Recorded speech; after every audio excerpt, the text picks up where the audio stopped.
Okay. Hello guys, आज हमारे lecture 4 है आपके 12th स्टैंडर्ड का second chapter reproduction in higher and lower animals पे। ओके।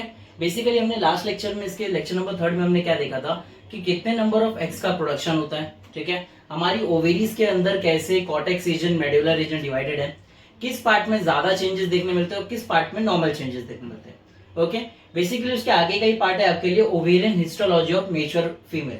ठीक है, मेच्योर फीमेल या मेच्योर फॉलिक्यूल की बात करें अपने, तो ओवेरियन हिस्टोलॉजी मतलब जो भी आप ओवेरी के बारे में पढ़ रहे हो या जो भी एग का फॉर्मेशन होता है या एग रिलीज होता है, तो उसके आप हिस्टोलॉजी के ऊपर स्टडी करते हो। हिस्टोलॉजी बेसिकली मतलब क्या होता है कि उसके अंदर टिश्यूज का लेयर किस तरीके से अरेंज है, उसके बारे में आप क्या करते हो, स्टडी करते हो। ओके। पहली बात करें तो कैसा है कि mainly follicles changes seen in the cortex region. ये आपके लिए मेन वर्ड बन जाता है कि जो भी आप फॉलिक्यूलर्स के चेंजेस देखते हो किसमें देखने मिलता है, आपको कॉर्टेक्स रीजन में देखने मिलता है। अगर बात करते हैं जैसे आपके पास ये आपका ओवेरी है, ठीक है, तो यहाँ पे आपके छोटे छोटे क्या रहते हैं, पहला तो प्राइमोडियल फॉलिक्यूल्स होते हैं। Then this primordial follicles develop into a primary, मतलब उनका साइज थोड़ा इंक्रीज होता है। Then this going to increase in secondary part. Okay, size थोड़ा और इंक्रीज होगा। देन आपको फाइनली पता है कि एकदम बड़ा सा क्या हो जाता है, ये साइज में ग्रो हो जाता है। ठीक है, और जिस साइड में ये टोटली ग्रो हो रहा है, ये कौन सा रीजन है, आपका कॉर्टेक्स रीजन है। और एकदम सेंट्रल रीजन कौन सा होता है, आपका मेडुलर रीजन होता है। ओके। तो इसमें ये बोलना चाह रहे हैं कि जो भी फॉलिक्यूल्स आपके हैं इस जगह से लेके पूरे, ठीक है, सारे फॉलिक्यूल्स का चेंजेस कहाँ देखने मिलता है, आपको सिर्फ और सिर्फ कॉर्टेक्स रीजन में देखने मिलता है। ओके। नेक्स्ट बात क्या है कि डेवलपमेंटल स्टेजेस ऑफ oocyte के बारे में भी हमको पढ़ना है कि आपके डेवलपमेंटल स्टेजेस कैसे, लाइक इसको क्या बोलते हैं, इसको क्या बोला जाता है, तो वो डेवलपमेंटल स्टेजेस पढ़ने हैं। अब आपको इतना पता है कि हर मंथ कैसा होता है, एक एक ओवेरी, मतलब एक एक ओवेरी से एक एक oocyte क्या होता है, रिलीज होता है। मतलब क्या है कि ये अगर एक बार कंटिन्यूअस तक यहाँ तक आया और उसने एक एग को क्या कर दिया, बाहर रिलीज कर दिया, तो नेक्स्ट मंथ के लिए वापस से सेम साइकिल रिपीट होगा। समझते हैं अपने को। तो डेवलपमेंटल स्टेजेस में ये जो सबसे पहला वाला सेल्स होता है हमारे पास स्टार्टिंग में, इसको हम बोलते हैं प्राइमोडियल फॉलिक्यूल्स। ठीक है, प्राइमोडियल फॉलिक्यूल्स क्या होता है, बाद में आपके लिए डेवलप होता है और क्या बन जाता है, इन अ प्राइमरी oocyte। ठीक है, जो कि ये जो चेंजेस देखने मिलते हैं, show this changes in each menstrual cycle. ये चेंजेस आपको हर मेंस्ट्रुअल साइकिल में क्या होगा, देखने मिलेगा। ओके। नेक्स्ट बात करते हैं, तो ये जो प्राइमरी फॉलिक्यूल्स होते हैं, मान लेते हैं आपके एक छोटा सा प्राइमोडियल फॉलिक्यूल है, अब इसका ग्रोथ करना है, थोड़ा डेवलपमेंट करना है, तो इसके ऊपर ना छोटे छोटे से लेयर्स को हमको क्या करना पड़ेगा, चढ़ाना पड़ेगा। ठीक है, अपने ऊपर छोटे छोटे लेयर्स का ये ग्रोथ करता है ऐसे से करके। ठीक है, जो कि बनाता है एक मल्टी लेयर स्ट्रक्चर बनाता है। ठीक है, क्यूबॉइडल फॉलिकुलर सेल्स होते हैं उस पे। मतलब कैसा, मल्टी लेयर समझ में आ रहा है कि अगर ये एक लेयर हो गया, दूसरा लेयर हो गया, तीसरा लेयर, ऐसे करके पूरा 3-4 लेयर का क्या बनाएगा, अपने ऊपर बोल सकते हैं पूरा कवरिंग बनाएगा। ठीक है, आगे बात करें तो वो जो लेयर की बोल सकते हैं सेल्स है, वो कैसे रहेंगे, आपके क्यूबॉइडल नेचर के रहेंगे। ठीक है, छोटे छोटे फॉलिकल्स, जैसे आप देखोगे यहाँ पे आपके पास यहाँ पे oocyte है, oocyte के ऊपर ये एक लेयर है, फिर ये 2 लेयर है, 3 है, 4 है, 5 है, तो ऐसा क्या कर रही है, मल्टी लेयर स्ट्रक्चर बनाता है। ओके। आगे बात करते हो तो प्राइमरी आपका देन किस में डेवलप होगा, आपके नेक्स्ट पार्ट में होना सेकेंडरी पार्ट में। ठीक है, कैसे ऐड होगा, जब ये अपने पर कुछ लेयर्स को क्या करेगा, अरेंज करते जाएगा। तो जिसमें से एक लेयर का नाम है आपके लिए थीका। ठीक है, इसके पास भी थीका में भी थीका इंटरना होता है, थीका एक्सटर्ना होता है, तो ऐसे अलग अलग करके लेयर्स होते हैं। ओके। बाद में यही सेकेंडरी आपका किस में कन्वर्ट हो जाएगा, इन अ टर्शरी पार्ट में। Then this tertiary grows into a mature follicles. ठीक है, इसको आप ग्रेफिन फॉलिकल बोलो, चाहे आप इसको आप मैच्योर फॉलिकल्स बोलो। ठीक है, दोनों का मतलब सेम ही है।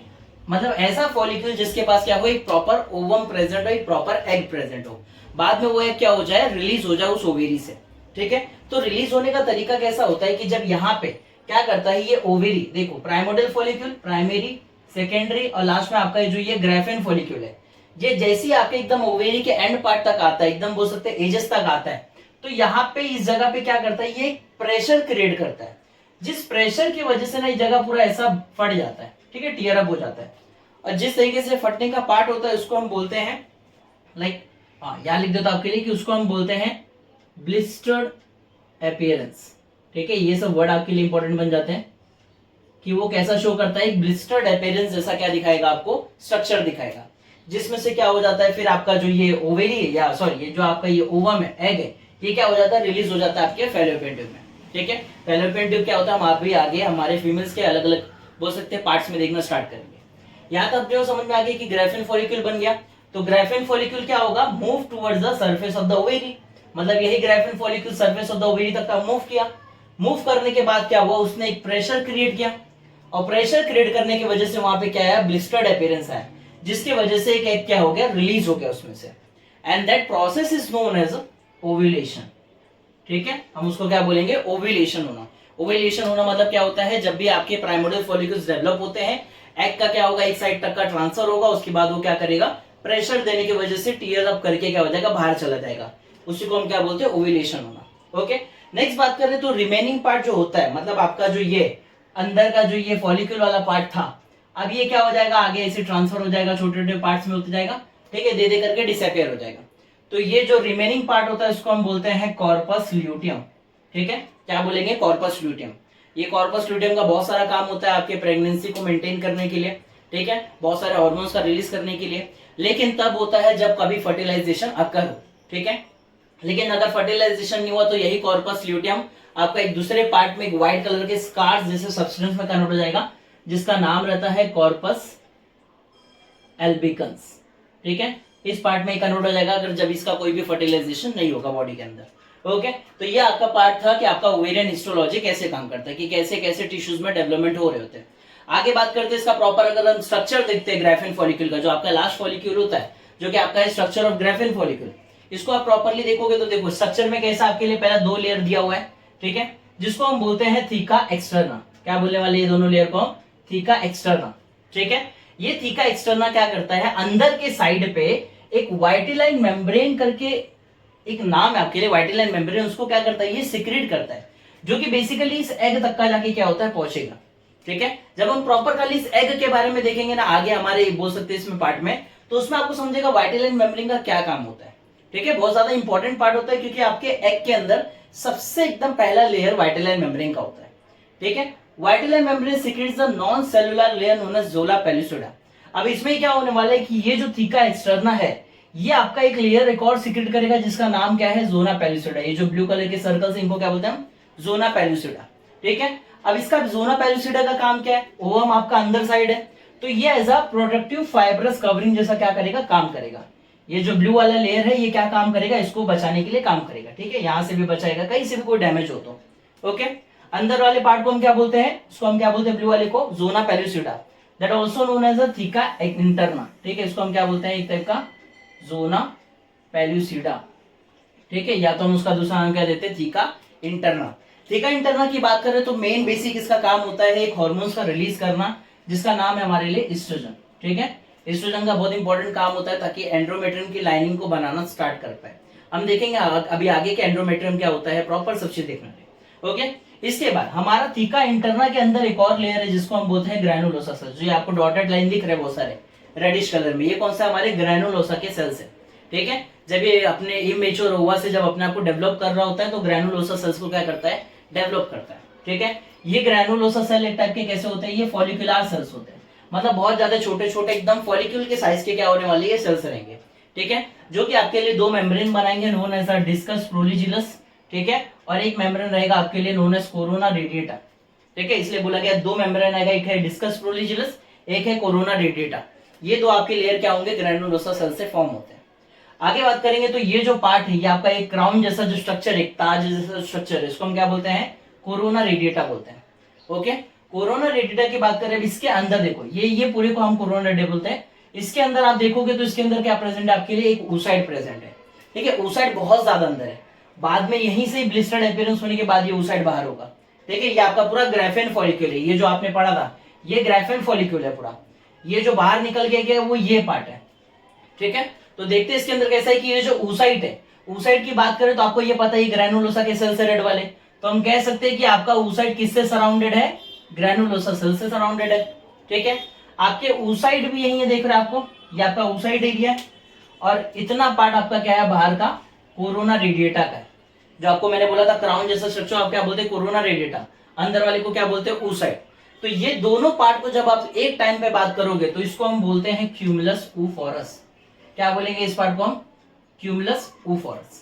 ठीक है, ये पता चलता है अपने आप को कि ये है क्या अपने पास oocyte है, बाहर का ये क्राउन जैसा स्ट्रक्चर क्या है, कोरोना रेडिएटा है, लेकिन ये दोनों पार्ट अगर एक जगह एम्बेडेड है तो उसको हम क्या बोलते हैं, क्यूमुलस oophorus बोलते हैं। ओके, तो ये था बेसिक स्ट्रक्चर आपके generally structure of graphene follicle का, और ये आपका था हिस्टोलॉजी ऑफ ग्राफिन फॉलिक्यूल के बारे में। ओके, अभी हम इतना देख लेते हैं कि आगे और कौन कौन से पार्ट में हमको इसका और एडवांस पार्ट थोड़ा देखना रहता है। ओके ओके, नेक्स्ट है हमारे पास ओविडक्ट के बारे में। जैसे कि हमारा सबसे पहला पार्ट था ओवेरी के ऊपर, जो कि थोड़ा ज्यादा वास्ट पार्ट था, बिकॉज उसमें आपको ओवेरी का आप बोल सकते हैं डायमेंशंस पता करना था, लाइक ओवेरीज कहाँ पे होती है, कैसा उनका स्ट्रक्चर है। देन हमने उनके ऊपर पढ़ा था कि ओवेरी का मेन हिस्टोलॉजी कैसा है, ठीक है, जिसके अंदर आपने पढ़ा था कॉर्टेक्स रीजन, मेडुलर रीजन, उसके अंदर भी आपने पढ़ा कि कैसे हिस्टोलॉजिस में चेंजेस होने लगते हैं उनके लेयर्स में। इवन आपने लास्टली आपने क्या पढ़ा इसमें कि ग्राफेन फॉलिक्यूल्स का स्ट्रक्चर कैसा होता है। ओके, ये आपका पूरा एक टॉपिक था इसमें, जिसका आपका खत्म हो ओवेरी का। ओके, हम बेसिकली क्या पढ़ रहे हैं, फीमेल का रिप्रोडक्टिव सिस्टम्स के बारे में पढ़ रहे हैं, जिसमें नेक्स्ट हमारा पार्ट रहेगा ओविडक्ट का। ओके, ओविडक्ट बेसिकली होता क्या है कि एक ऐसा पाइप लाइक सिस्टम होता है जिसके अंदर आपका क्या आएगा, एग आके सिचुएट होता है। ओके, तो ओविडक्ट बोल सकते हैं इसको, चाहे इसके लिए दूसरे नाम से आ सकता है एज अ फैलोपियन ट्यूब के नाम से, या इधर आ सकता है आपको यूटेराइन ट्यूब के नाम से। ओके, तो बेसिकली ये होता क्या, हम ये जान लेते हैं पहले कि oviduct, fallopian tube, uterine tube. देखो ये आपका हो गया यूटेरस का पार्ट, इसको हम छोड़ते हैं। ये जो है यहाँ से ऐसा पाइप लाइक स्ट्रक्चर जो आपका यहाँ तक एक्सटेंड होता है, ठीक है, जो थोड़ा फिंगर लाइक पोर्शन, इसको आप क्या बोलते हो, ओविडक्ट बोलते हो। ओके, ओविडक्ट में हम देख लेते हैं क्या क्या पार्ट है हमारे पास, जिसमें सबसे पहला पार्ट रहेगा आपके लिए इस्थमस का। ओके, सबसे पहले ये जो ओपनिंग वाला पार्ट है, इसको आप क्या बोलते हो, इस्थमस, जो कि आपके बॉडी का क्या रहता है, ये डिस्टल ओपनिंग है। ओके, जो कि डायरेक्टली किसके साइड पे ओपन होगा, आपके यूटेरस की साइड पे ओपन होगा। डिस्टल पार्ट मतलब वो होता है जो बॉडी के ज्यादा क्लोजेस्ट हो, ठीक है, और प्रॉक्सिमल पार्ट वो होता है जो कि बॉडी से थोड़ा दूर हो। ओके, तो वही बोला जा रहा है कि इस्थमस का एक डिस्टल ओपनिंग है आपके यूटेरस और फैलोपियन ट्यूब की। ओके, वही अगर बात करते हैं आप देखो इनफंडिबुलम की, जो कि थोड़ा एंड पार्ट है, तो ये एक ऐसा फनल लाइक जैसा पार्ट है, ठीक है, फनल जैसा ओपनिंग है, इसलिए इसको बोला गया ये एक आपका प्रॉक्सिमल एंड है, ठीक है, आपके ओविडक्ट का सबसे प्रॉक्सिमल एंड होता है। ओके, तो वही डिस्टल और प्रॉक्सिमल एंड की बात हो रही है। आगे देखेंगे तो हमारे पास यहाँ पे क्या रीजन है, एम्प्यूलर रीजन है। ओके, एम्प्यूलर रीजन थोड़ा मिडल पार्ट होता है, ये इस्थमस और इन्फंडिबुलम का मिडल पार्ट होता है, थोड़ा ये स्ट्रेट होता है और थोड़ा कैसा रहता है, लॉन्ग वाला स्ट्रक्चर रहता है। ओके, और बात करें तो मेनली फर्टिलाइजेशन जो होता है यहीं पे आके क्या होता है, अकर होता है। लाइक आपका एग यहाँ पे आके सिचुएट हुआ, तो स्पर्म भी यहाँ से क्या हुआ, ट्रेवल होके आया, और फर्टिलाइजेशन आपका एम्प्यूलर रीजन में ही होगा, कभी भी ये चीज ध्यान रखना। ओके, आपके HSC NEET point of view से आता है कि where does the fertilization occur in a female body या in a female reproductive system. तो आपको पता होना चाहिए कि ओविडक्ट के एम्प्यूलर रीजन में क्या होने वाला है, आपका फर्टिलाइजेशन अकर होता है। ओके, ओविडक्ट के बाद अगर नीचे आता है तो इनफंडिबुलम आता है, जो कि एक फनल लाइक स्ट्रक्चर है, जो कि एक प्रॉक्सिमल एंड के पास प्रेजेंट है। इवन बात करें तो यहाँ पे एक प्रेजेंट होता है ऑयस्टियम। ऑयस्टियम मतलब यहाँ पे छोटी सी एक ओपनिंग्स होती है, ठीक है, डायरेक्टली ये ओवेरी की जस्ट पीछे साइड एक ओपनिंग होती है, जिसमें से क्या होता है, हमारी ये ओवेरी से एक एग रिलीज होता है और ऑयस्टियम से कहां चल जाता है, हमारे ओविडक्ट में जाता है। ओके, और यहाँ पे जो आपको ये थोड़ा ऐसा फिंगर लाइक प्रोजेक्शन दिख रहा है, उसको हम बोलते हैं फिम्ब्रे, ठीक है, क्या बोलते हैं, फिम्ब्रे, जो कि एक फिंगर लाइक प्रोजेक्शन है। और इसका मेन काम क्या होता है, बेसिक मेन काम क्या है कि जो भी इसमें से एग रिलीज होगा यहाँ पे, ठीक है, जो भी एग रिलीज होगा उसको ऑयस्टियम की तरफ से भेज के किस में डाल देना है, ओविडक्ट में डाल देना है। तो वही चीज बोला जा रहा है, फिम्ब्रे एक फिंगर लाइक प्रोजेक्शन है, जिसमें हम ट्रांसफर करते हैं किसी भी ओविलेटेड एग का टुवर्ड्स द ऑयस्टियम तक का। ओके, ये हो गया आपका मेन ओविडक्ट के बारे में, जिसने आपने समझा इस्थमस, एम्प्यूला, इनफंडिबुलम और फिम्ब्रे के बारे में। ओके, आपका इसके अंदर बेसिक टॉपिक देख लेते हो मॉर्फोलॉजी के हिसाब से। तो आपका बात करें ओविडक्ट का, तो oviduct is about 10 to 12 centimetre, मतलब यहां से लेके आपके एंड पोर्शन तक क्या रहेगा, 10 to 12 सेंटीमीटर जितना क्या रहेगा, ये लॉन्ग रहेगा। ओके, नेक्स्ट बात करें तो ये कैसे रहता है, इवन पैड्स में रहता है, मतलब एक साइड ओवरी का ये पार्ट, ये साइड भी ओविडक्ट है, इसके ये साइड भी क्या रहेगा, एक और ओविडक्ट होगा। ठीक है, आगे बात करते हैं, it is lying horizontally in the peritoneal cavity. Peritoneal मतलब क्या होता है कि बॉडी का जितना भी स्टमक एरिया बोल सकते हैं, एब्डोमेन के अंदर जितने भी ऑर्गन होते हैं ना, उनके ऊपर एक बड़ी पतली सी कवरिंग होती है, जिसको हम बोलते हैं पेरिटोनियम। ओके, इसलिए वहां के ऑर्गेनल्स को भी बोला जाता है peritoneal organs. Okay, so just हमारे एब्डोमेन के हल्का सा नीचे आपके लिए क्या प्रेजेंट होगा, ये ओवरी, आपका ये पूरा ओविडक्ट प्रेजेंट होगा, इसलिए इसको बोला गया है कि ये आपके पेरिटोनियल मतलब एक एब्डोमिनल के कैविटी के अंदर ऐसा हॉरिजॉन्टली क्या रहता है, लाई करता है, हॉरिजॉन्टली लाई करता है। ओके, और लास्ट आपको पॉइंट बोला गया है कि it is epithelium ciliated. Most important word रहेगा कि इसके जो एपिथेलियम मतलब एकदम जो आउटर मोस्ट लेयर है, उसके ऊपर छोटे छोटे क्या प्रेजेंट होते हैं, सीलिया प्रेजेंट होते हैं, जो कि हेल्प करते हैं आपके ओवेरी सॉरी आपके जो एग है, एग को अगेंस्ट द ग्रेविटी ऊपर लेके जाने के लिए। आपको भी पता है एग यहाँ पे आया तो ये अगेंस्ट द ग्रेविटी ऊपर तो जाएगा नहीं, नीचे आएगा, लेकिन यहाँ पे क्या होता है, छोटे छोटे एकदम सीलिया हेयर लाइक प्रोजेक्शंस होते हैं जो क्या करेंगे, इस एग को पकड़ के धीरे धीरे पूरा ऊपर तक कहाँ लेके जाएंगे, एम्प्यूला तक, जहाँ पे फर्टिलाइजेशन आकर होगा, उसके बाद उसको इस तरह से यूटेरस में डाल दिया जाएगा। ओके, तो ये बेसिक आपका था ओविडक्ट के बारे में। नेक्स्ट आपके पास है उसमें यूटेरस, ठीक है, यूटेरस जिसको आप दूसरा नाम भी क्या बोलते हैं, वोम, ठीक है, वोम आपका मदर होता है जिसमें आपका बेबी क्या होता है, पलता है। तो आगे बात करें तो उसका स्ट्रक्चर के हिसाब से देखते तो क्या क्या है। सबसे पहला पार्ट आपको दिया इसमें फंडस का, ठीक है, सबसे पहला पार्ट किसके लिए, फंडस का। फंडस एक आपको डोम जैसा स्ट्रक्चर दिख रहा है, ठीक है, ऐसा ही कि ताज जैसा थोड़ा होता है स्ट्रक्चर, ताज नहीं रहता प्रॉपर, थोड़ा ऐसा कैसा कर्व पार्ट में, तो उसको ऐसे स्ट्रक्चर को हम क्या बोलते हैं, डोम लाइक स्ट्रक्चर, ठीक है, डोम शेप का है। जब भी आपका यहाँ पे फर्टिलाइजेशन होगा ना, तो जो भी एम्ब्रियो बनता है वो सबसे पहला आके इस जगह पे आके सिचुएट होता है। ओके, जो भी एम्ब्रियो बनेगा आपको क्या होगा, सबसे पहले आपके एकदम अपर पार्ट पे सिचुएट होगा, जिस पार्ट को हम बोलते हैं फंडस, ठीक है। इसलिए आपको यहाँ पे बोला गया है फर्स्ट एम्ब्रियो इम्प्लांटेशन साइट, कि आपका पहला एम्ब्रियो सबसे पहला इम्प्लांटेशन साइट कहाँ होगा, इस जगह पे होगा, फंडस एरिया पे। आगे बात करते हैं तो ये जो 3 लेयर आपको दिख रही है इसको हम बोलते हैं बॉडी, ठीक है, पूरे पार्ट को क्या बोल रहे हैं, बॉडी। बॉडी कैसा है, देखो आप देख रहे हो स्टार्टिंग में ब्रॉड है, धीरे धीरे कैसा हो गया, नैरो हो गया, ठीक है। तो it is broad and gradually tapers downward, धीरे धीरे क्या होने लगता है, टेपर होने लगता है, इसका साइज क्या होने लगता है, कम होने लगता है। ओके, बेसिकली बात करते हैं तो उसके बाद हमारे पास ये यूटेरस एरिया है, ठीक है, ये कौन सा एरिया आपका, यूटेरस एरिया। उसके बाद ये आपका किधर है, वजाइनल एरिया है, और इसके बीच में आपका आता है सर्विक्स एरिया, ठीक है। 3 लेयर होने वाले चीज ध्यान रखिएगा, uterus, cervix, then vagina. Okay, कभी भी इतना पार्ट ध्यान रखिए। तो सर्विक्स रीजन जो है ये एक नैरोअर नेक है, ये कैसा एक नेक लाइक स्ट्रक्चर है, between the uterus and vagina के बीच में क्या है, ये एक नेक लाइक स्ट्रक्चर है, जिसका लेंथ कितना है, अबाउट 2.5 सेंटीमीटर। ये पूरे का लेंथ कितना है, 2.5 सेंटीमीटर जितना लेंथ है इसका। इवन ये एक्सटेंड होके कहां तक जाता है, आपके वजाइनल एरिया तक का। वजाइना क्या आपका एक कॉपुलेटरी ऑर्गन है, इवन ये बर्थ कैनाल भी है। ओके, तो वजाइना तक का ये सर्विक्स क्या रहता है, एक्सटेंड रहता है। सर्विक्स के पास बेसिकली कैसा होता है, बहुत सारे म्यूकस फ्लूइड होते हैं जो कि क्या करते हैं, दोनों की जगह के एनवायरमेंट को थोड़ा सेपरेट रखते हैं और क्या करते हैं, मेंटेन करते हैं। तो वो बेसिकली काम होता है आपके सर्विक्स का। ओके, सर्विक्स के बाद हम देखें, अगर इसका मॉर्फोलॉजी देखने आते हैं तो पहली बात तो ये होलो स्ट्रक्चर है, मतलब इतना एरिया पूरा कैविटी वाला है, खाली एरिया होता है, पहली बात तो होलो रहता है। इवन ये कैसा है, ऑब्वियसली बॉडी के अंदर तो मस्कुलर होगा, स्टील प्लास्टिक का तो होगा नहीं, तो ये कैसा रहेगा आपका यूटेरस, मस्कुलर रहेगा। इवन बात करते हैं तो ये आपको कैसे शेप में दिखता है, पियर शेप के स्ट्रक्चर में, ठीक है। आपने पियर देखा है कैसे स्ट्रक्चर में रहता है, तो बस ये ऐसा थोड़ा उल्टा पियर है और कुछ नहीं, इन्वर्टेड पियर स्ट्रक्चर आप बोल सकते हो। ओके, आगे बात करें तो ये कैसा, it is behind the urinary bladder. ये आपको लोकेशन की बात किया है कि आपका जो यूटेरस होता है वो कहाँ लोकेट होता है, तो जो भी आपका ऐसे करके यूरिनरी ब्लैडर होगा, जस्ट उसके पीछे साइड क्या मिलेगा आपको, आपका यूटेरस मिलेगा। ओके, तो ये बेसिक स्ट्रक्चर था। अगर इसके डायमेंशंस की बात कर ले तो इसका लेंथ कितना होगा, टोटल लेंथ है इसका 7.5 सेंटीमीटर आपके पूरे यूटेरस का। ओके, आगे बात करें तो आपका पूरा यूटेरस कहां से कहां तक एक्सटेंड है, या उसके ब्रेथ की बात कर ले तो ब्रेथ उसका 5 सेंटीमीटर का। ओके, और अगर आपके यूटेरस की थिकनेस की बात करें कि वो कितना मोटा लेयर का थिकनेस है, लाइक इसके ये जो थिकनेस होती है, थिकनेस कितना है, तो ये कितना आपके लिए 2.5 सेंटीमीटर का थिकनेस है, ठीक है। डायमेंशन याद रखना इंपॉर्टेंट होता है, तो ध्यान रखिएगा। लॉन्ग कितना रहेगा 7.5 सेंटीमीटर, ब्रेथ कितना रहेगा 5 सेंटीमीटर, और थिकनेस कितनी रहेगी 2.5 सेंटीमीटर। ओके, नेक्स्ट बात करते हैं हमारे यूटेराइन वॉल के बारे में। यूटेराइन वॉल क्या है, मतलब जो ये आपको 3 लेयर देख रहे हैं, ये तीनों लेयर के बारे में पढ़ना है। ओके, सबसे इनर मोस्ट जो लेयर है उसको हम बोलते हैं एंडोमेट्रियम, ठीक है। एंडोमेट्रियम के पास होते हैं स्ट्रेटिफाइड एपिथेलियम सेल्स। स्ट्रेटिफाइड वो जनरली तेजी से ग्रो होने वाले सेल्स होते हैं और थोड़े कॉलुमिनार सेल्स रहेंगे, ठीक है। तो यहाँ पे आपके कैसे रहते हैं, स्ट्रेटिफाइड एपिथेलियम के सेल्स होते हैं। इवन बात करें तो यहाँ की जो थिकनेस होती है वो कंटिन्यूअस चेंज होती रहती है। ओके, क्योंकि यही एक ऐसा एरिया होता है जो मेंस्ट्रुअल साइकिल के टाइम पे क्या हो जाता है, शेड आउट हो जाता है। ओके, जैसे अगर बात करते हैं एग रिलीज हो गया, ओके, या स्टार्टिंग की बात करते हैं, अगर जो मेंस्ट्रुअल साइकिल चलता है तो उसमें 5 डेज का क्या होता है, ब्लड लॉस होता है। ब्लड लॉस इसलिए होता है बिकॉज एंडोमेट्रियम की लाइनिंग के ऊपर जितना भी लेयर होता है वो सब शेड आउट हो रहा होता है थ्रू द वजाइना के। ओके, फिर वापस से अगर ओव्यूलेशन होता है, एग का फॉर्मेशन होता है, तो ये लेयर को वापस से बनाया जाता है।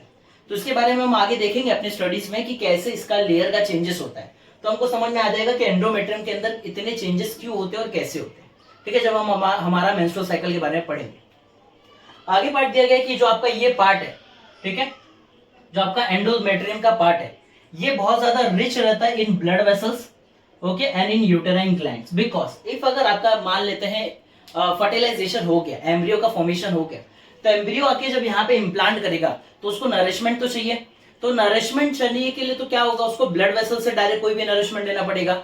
इसलिए आपका जो एंडोमेट्रियम का एकदम आखिरी का लेयर होता है वो बहुत ज्यादा ब्लड वेसल से हाईली रिच होता है, इवन उसके पास यूटेराइन ग्लैंड भी बहुत ज्यादा अमाउंट में होते हैं। ओके, यहाँ तक आपको क्लियर हो गया। नेक्स्ट पार्ट है आपके लिए मायोमेट्रियम। ठीक है, ये आपका जो उसके बाद वाला लेयर आ गया, ये कौन सा हो गया आपका मायोमेट्रियम का।